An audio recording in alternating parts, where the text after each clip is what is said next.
तो दोस्त, मैं Ritesh sir from RKR research centre. आज का हमारा टॉपिक रहेगा संकुलन क्षमता, packing efficiency of a solid और यूनिट सेल। दोस्त, पैकिंग इफिशिएंसी क्या होता है?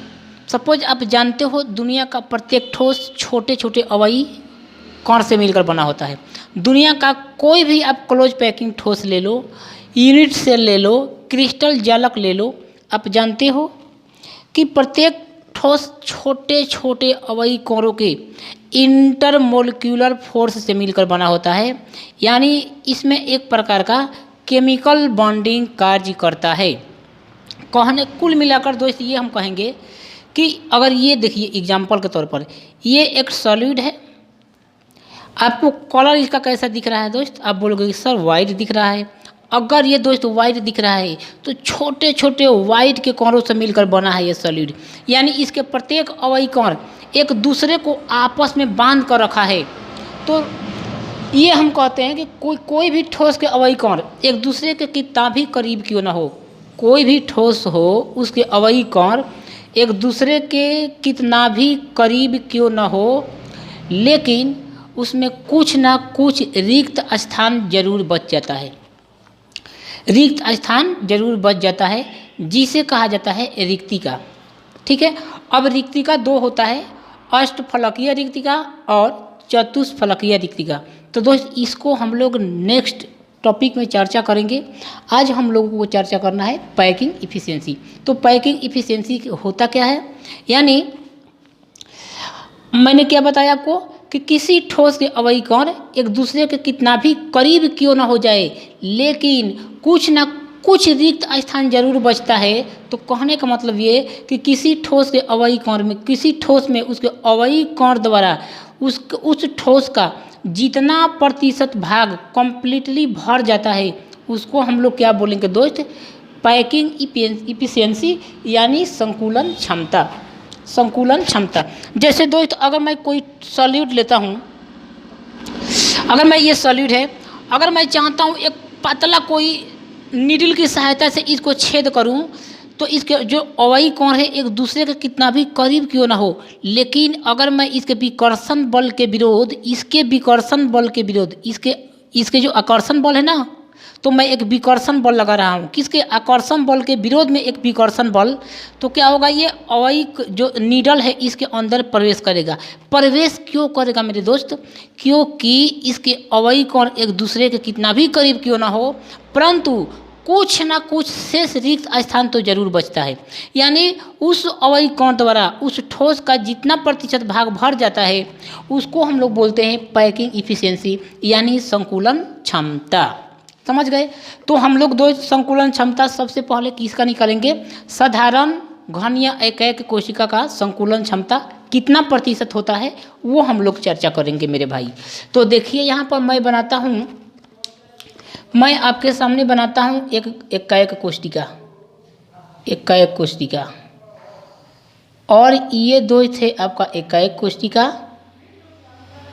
मैं इसको मान लेता हूँ ये साइड ए सबकी।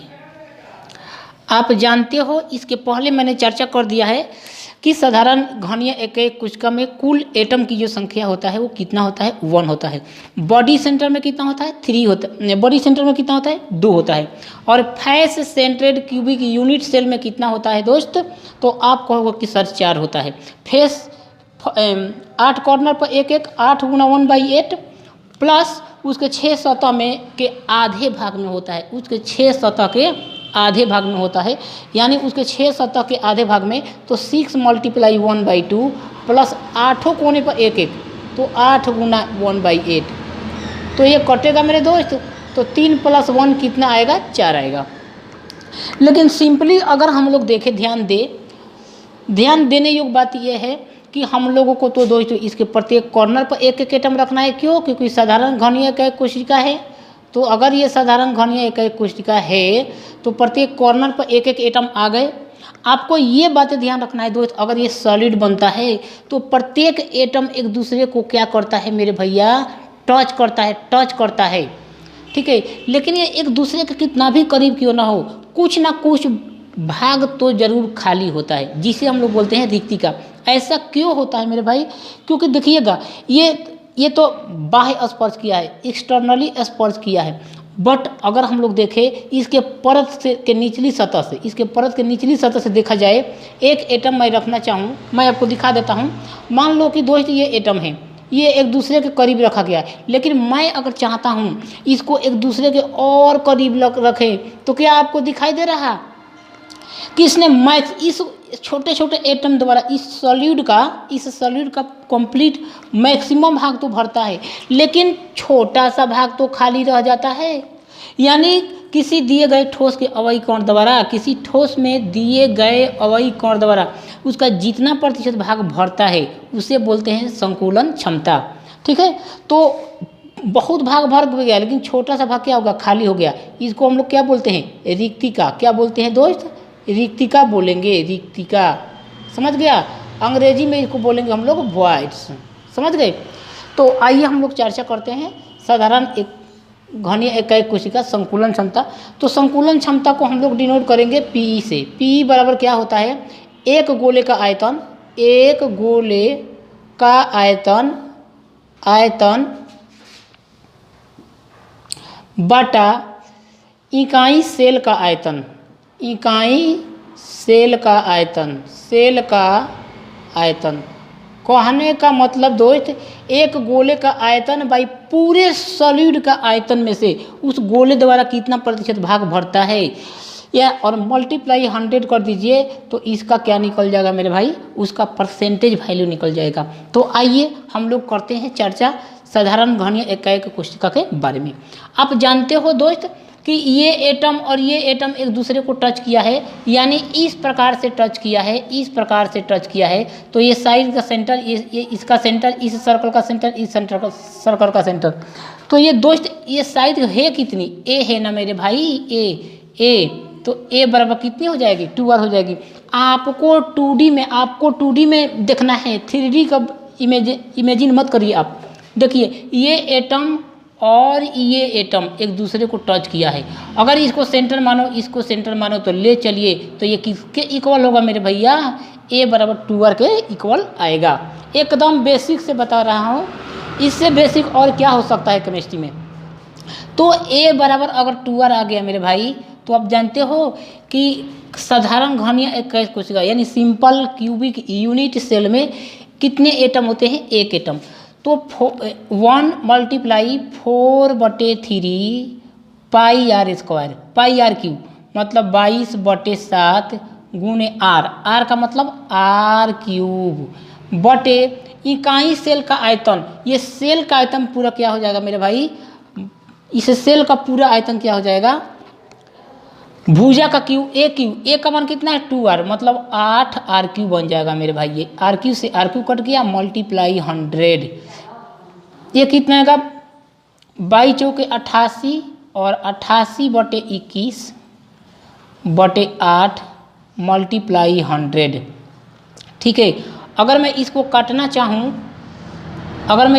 चाहूँ तो ये क्या निकल कर आएगा? ये आ जाएगा मेरा 88 गुणे 8/21 मल्टीप्लाई 100। समझ गए क्या? 4/3 पाई r क्यूब, 4/3 पाई r क्यूब। यानी इस प्रकार से मैं यहाँ पर ऐसे भी काट सकता था। ये 3 से लगभग कटेगा, 3 से ये लगभग कट गया क्या? अरे ये 3 है ना, 3 7 21, 7 से कटेगा, लगभग 7.21 से कटेगा, और इस प्रकार से ये 7 से लगभग 7 कटेगा। ठीक है, और ये 1/2 और गुना 100, यानी कहने का मतलब यहाँ पर 0.2 बच रहा है।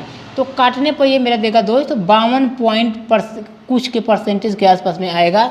यानी ये क्या है? सिंपल क्यूबिक यूनिट सेल की पैकिंग इफिशियंसी यानी पी होता है। समझ गए क्या? ठीक है, अगर आप चाहो तो सिंपली सॉल्व कर सकते हो इजीली करके, यानी इस प्रकार से भी सॉल्व आप कर सकते थे। 22 चौके 88 और ये हो गया 17 का 21 और ये बटा 8 गुणे r क्यू से r क्यू कट गया, मल्टीप्लाई 100। तो ये हो जाएगा 88 गुणे 8/21 मल्टीप्लाई 100, तो भी आप इसको सिंपली सॉल्व करोगे तो 52% आपका पैकिंग इफिशियंसी आ जाएगा। मतलब आपको याद क्या रखना है कि सिंपल क्यूबिक यूनिट सेल की जो पैकिंग इफिशियंसी होती है वो कितनी होती है, 52% होता है। मतलब हमारे कहने का ये दोस्त, अगर हम कोई solid simple cubic unit cell द्वारा इस प्रकार से बनाता हूँ तो इस छोटे छोटे एटम द्वारा उस ठोस का जो भाग जितना भरेगा वो 52% भरेगा। तो आप बताइए मेरे भैया, रिक्तिका कितना बचेगा, 100 माइनस 52%, यानी 48% भाग क्या होगा, खाली होगा। तो इसका मतलब अगर हम उस सिंपल क्यूबिक यूनिट सेल का कोई सॉलिड है, अगर हम उसमें नीडल आसानी से प्रवेश कराएं तो उसको 48% भाग क्या होगा, रिक्त होगा, जिसमें नीडल मतलब सुई आसानी से प्रवेश कर जाएगी। अब दोस्त अगर मैं बात करूँ ये हार्ड सॉलिड है, क्या हम इसमें सुई प्रवेश कराएंगे तो आसानी से प्रवेश करेगा? ऐसा क्यों? क्योंकि इसके अवयवी कण इतना नज़दीक है कि लगभग 99% इसकी पैकिंग इफिशियंसी है। समझ गए क्या? चलिए